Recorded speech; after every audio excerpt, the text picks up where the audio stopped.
Here's a look at South Park's recent Trump-centric content and its broader satire. Recent Trump-themed South Park episode, the season 27 premiere, titled Sermon on the Mount, aired on July 23rd, 2025.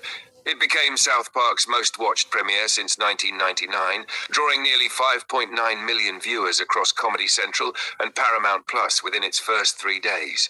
Cite Turn News 60, Turn Search 2, Turn News 19. The episode lampooned Donald Trump, CBS, for cancelling The Late Show with Stephen Colbert, and Paramount Global, notably addressing a $16 million settlement the company paid to Trump. Cite Turn News 16, Turn Search 4. It featured shocking content. Trump portrayed nude, in bed with Satan, exaggerated genital humor, with cartoon eyes added, an illegal-themed plot involving a $5 billion lawsuit against South Park locals. Cite a Search 2 Turn News 29, Turn Search 4. Controversy and backlash. The White House condemned the episode, calling it a desperate attempt for attention, and questioning South Park's relevance and creativity. Cite Turn Search 2 Turn News 18.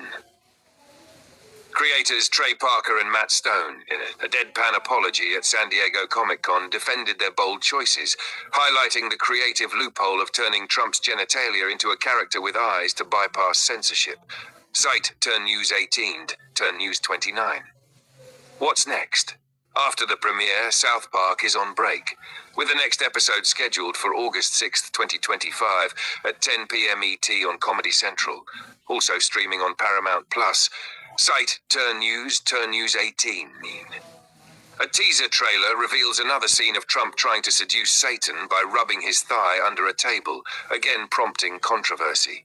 Cite Turn News 18, Turn News 21. Past Trump satire on South Park. The show has previously tackled Trump through various episodes. Where My Country Gone, Season 19, 2015, parodied Trump's immigration rhetoric using a Canadian Trump analog and Mr. Garrison's campaign against Canadians. Cite Turn Search 31 Nam. Season 20, 2016, featured episodes like Members Only, Episode 8, where Mr. Garrison fully embraces Trump, complete with a Trump-like 2P and authoritarian behavior. Cite Turn Search 30. Douche and a Danish, Season 20, Episode 5, continued political satire, including Trump's controversial comments toward women. Cite Turn Search 32.